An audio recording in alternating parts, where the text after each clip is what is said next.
Hi, everyone. Is my voice okay? Yes. Good, thank you.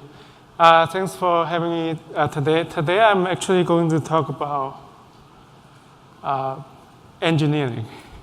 So I might be the only speaker that is talking about engineering today.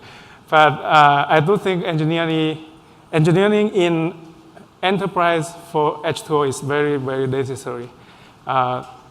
In a researching environment, it's totally okay for all data scientists to just do it on their own laptop. But in a shared cluster that has many, many users, and you do need to be careful about using H2O and all the good stuff, okay?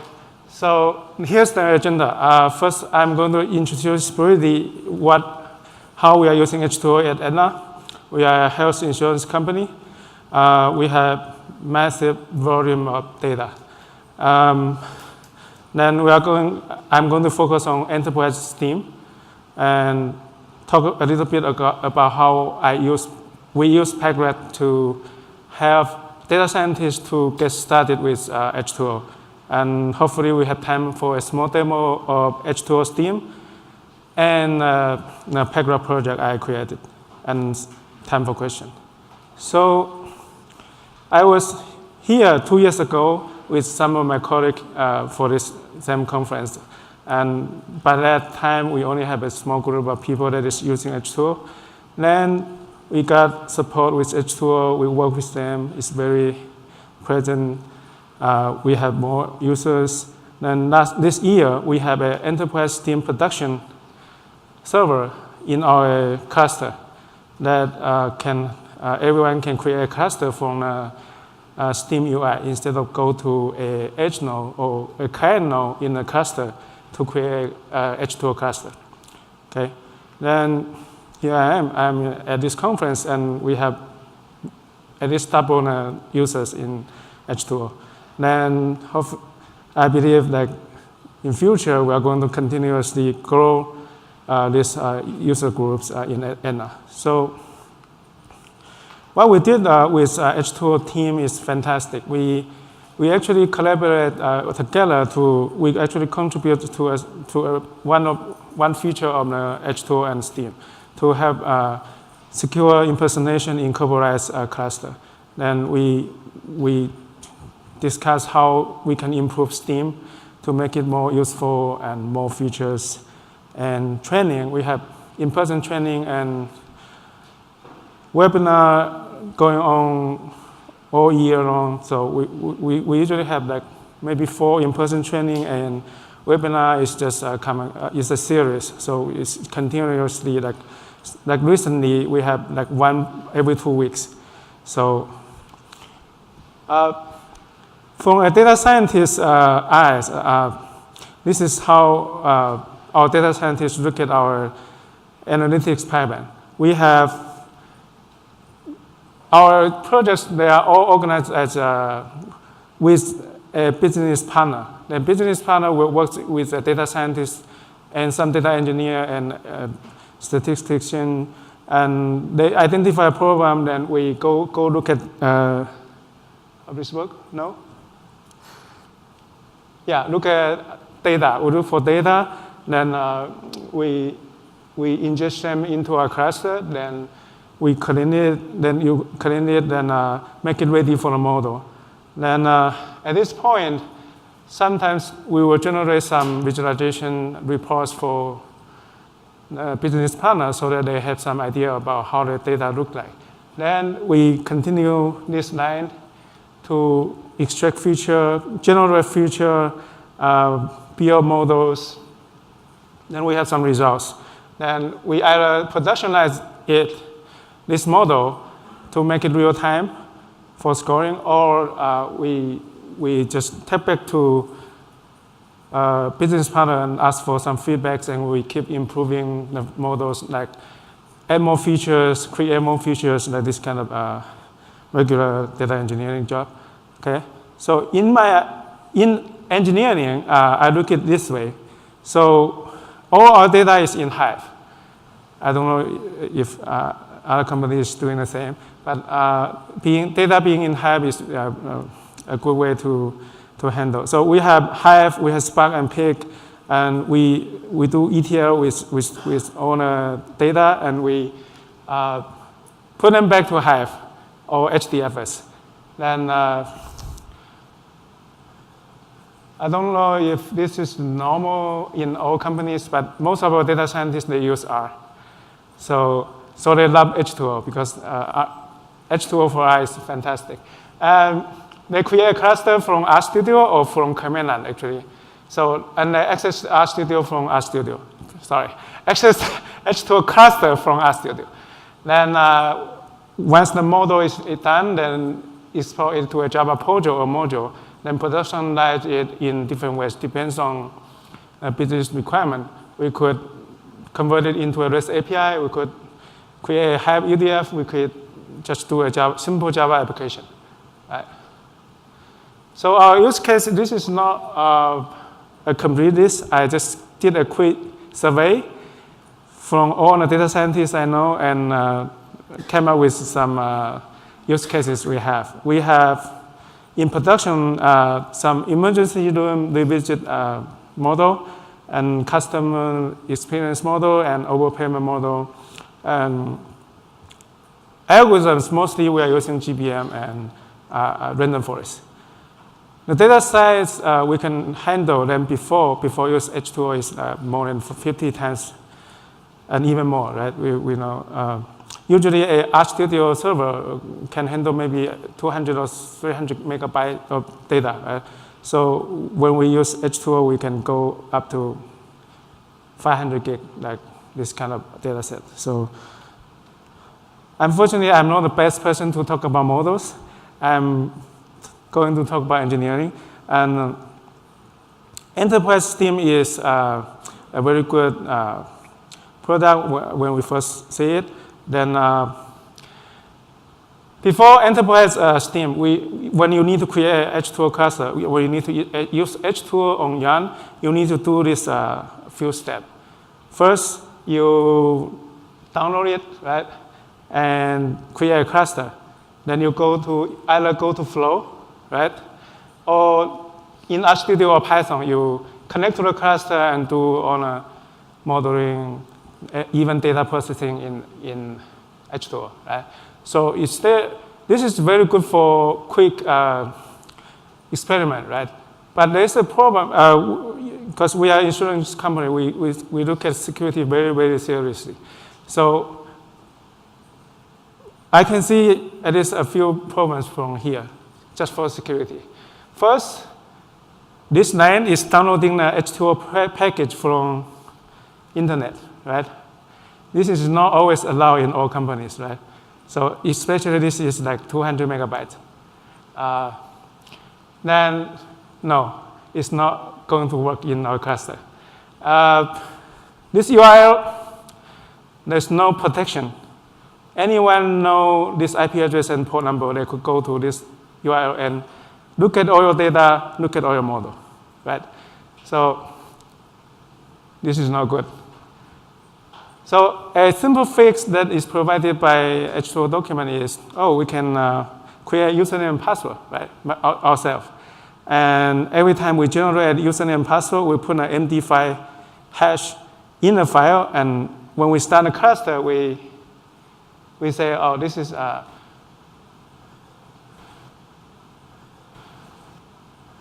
login config is inside this one. So then you can use your username and password to log into Flow, right? But this is still not good enough, right? You have to create your own username. Everyone needs to create their own username and password, right? So then we dig into Steam. So it's a really nice integrate with our enterprise environment. It has integration with our user identities. No more password. You don't need new password. Right? It's secure. I'll talk about security later. They have customized profile that you can limit who can use how many CPU cores, how many nodes, how much memory they can use, right? And it's Yarn queue it comes with H2O, right? So it's not new for Steam. And user experience has a significant improvement. Okay, so then this is the UI. If we have time, I can demo it. You log in with your existing AD username and password. Then you go to Steam, right? You create a cluster. You can say how many nodes you have. You want how much memory. What is your queue? If you are using Yarn, you must have a queue or a default queue, right? What is the best part is H2O version, right? H2O release a new version every 2 weeks or so, right? So if you are using a version that is 1 month ago, and they release, there might be like 2 small releases already. So you can choose whatever version we have in a cluster. Okay. Then how do they secure a flow? I think they use a proxy to secure each cluster created from Steam, so that the URL will look like this, and only the user who created the cluster can access flow. So this is very secure.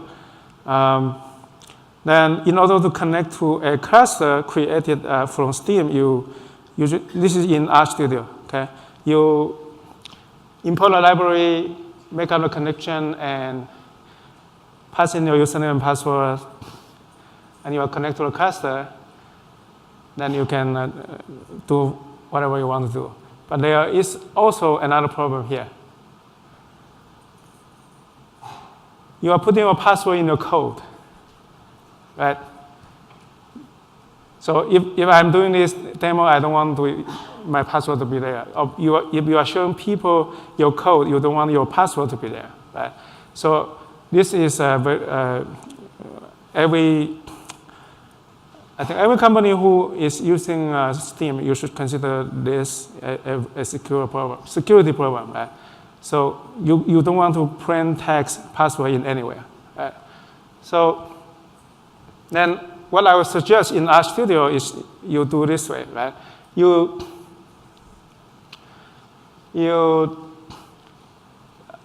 encrypt your password, right?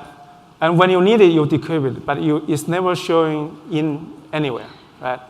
So this is the way I handle this. I ask everyone to handle the password. Don't put your password in anywhere, even if you are the only person who has access for your the RStudio, either desktop version or server version, right? You don't know when you are going to share the code, or somebody will come and look at the password. And then with Steam, we are improving user experience from jumping from Linux CLI to browser to RStudio to just browser and RStudio. Or there's another way to just use RStudio from beginning to end, right?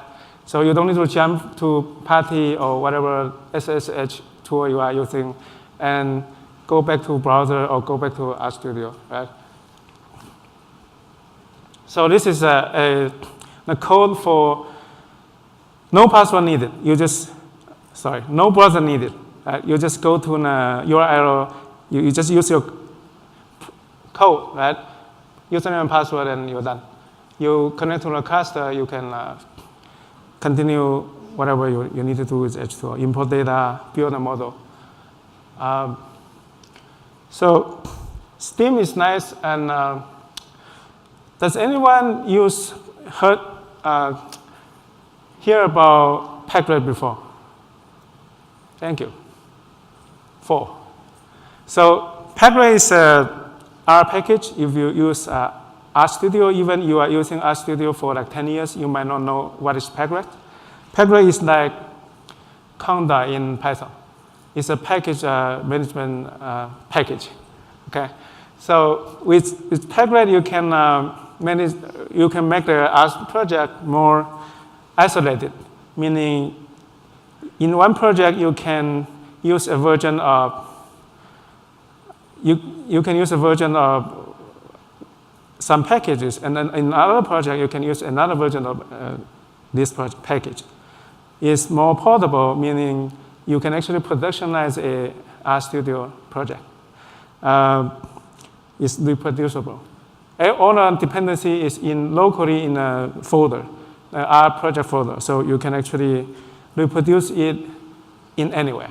Okay, so this is so how do I use Packrat to help people getting ready for H2O and H2O Steam in a few seconds, right? We do some preparation, creating a RStudio project with Packrat enable. This is a small checkbox when you are creating an RStudio project. Then you install H2O and H2O Steam packages. Likely is from source because version, right? If you are like us, like we are using an old version of R, then the newest version of H2O is not in Quen. It's not in Quen. The Quen version might be 3.10.04. Right? It's not the newest version. So then, so it's very likely you are going to install the package from source for H2O package and H2O Steam package. Then you take a snapshot. This is a command in Packrat.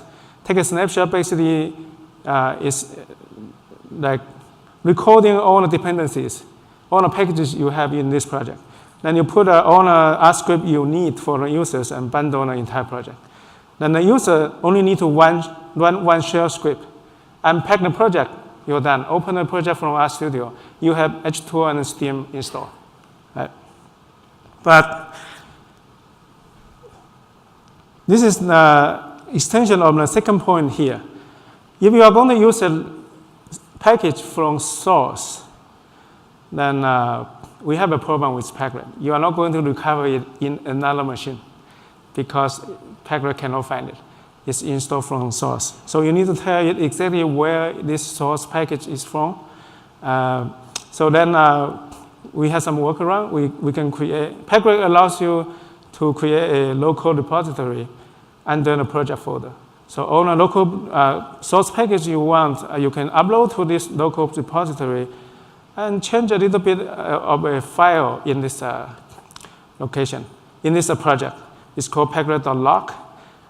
It's actually recording all the dependency and packages. Then, we do have tab. So,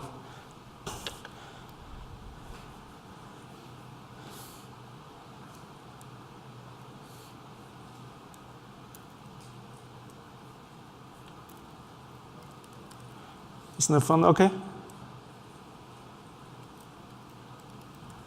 Can everyone see it? So, let me see. This demo is showing you how easy it is to have an RStudio project with everything you need, H2O and H2O Steam. So this is a very simple shell script that I just asked the owner of this laptop to run it once. Then I think I can still find the command maybe.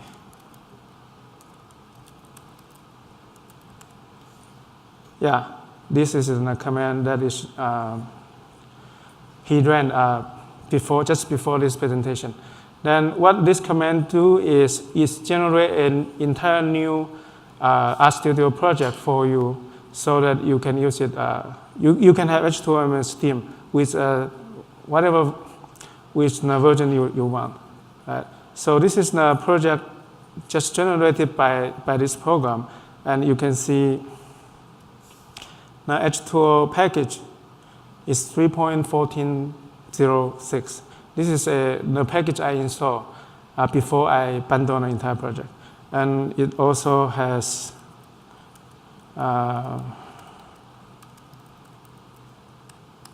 H2O Steam already. So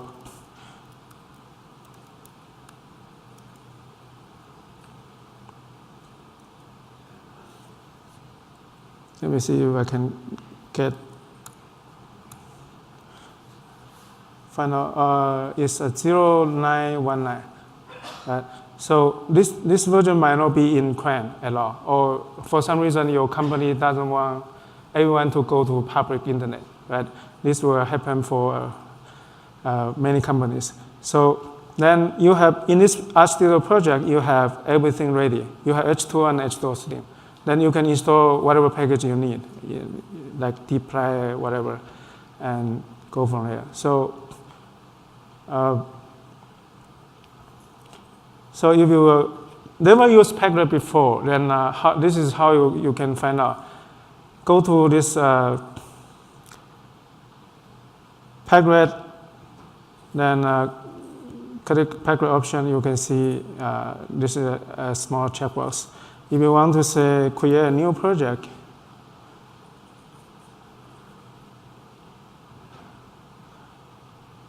you can see there's a box here. Use Packrat with this project.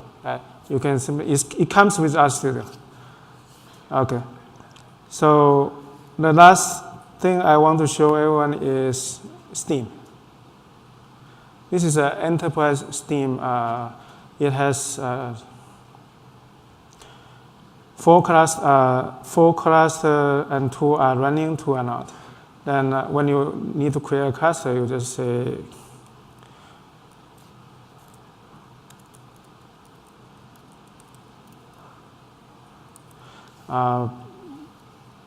I'll just create 1 node and 2 gig memory.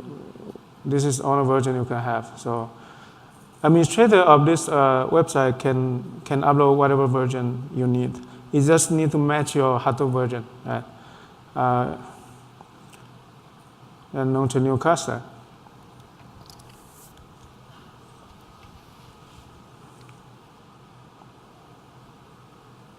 It takes about maybe 10 or 15 seconds. Depends on how busy your cluster is. But you don't need to go to command line anymore. Right? And once this cluster is created, like I said before, cluster is launched. This is the cluster I created.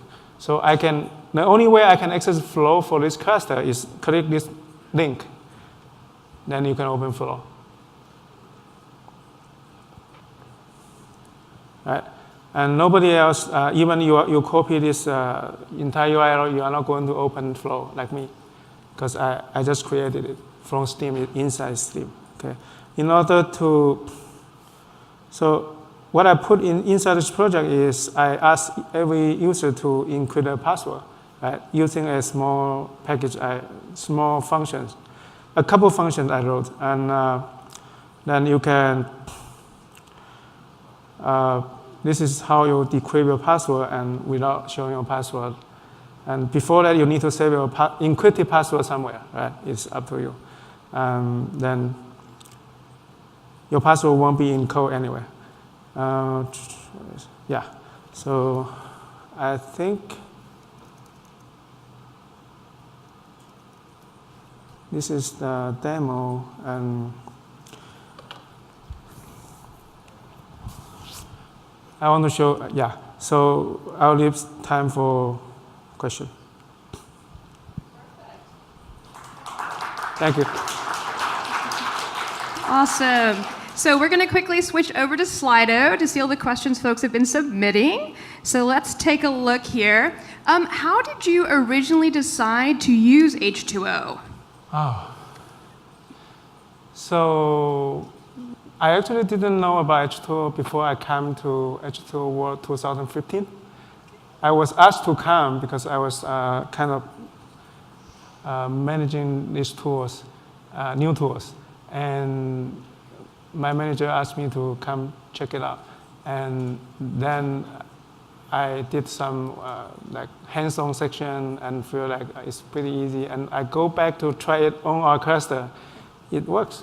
So, and it can handle so much more data we cannot handle before. Right? So we decided to give it a try. Yeah. Amazing. What are the most interesting health prediction models you are building? I'm not sure I'm allowed to talk. I need to talk to the manager if I can talk what kind of. So, but from what I show in the slides, we have overpayment, right? Overpayment is like, if you know about insurance, you go to a doctor file a claim for you, or then we get a claim, we we pay the provider, we call the doctor provider, we pay the provider the price in a contract, right?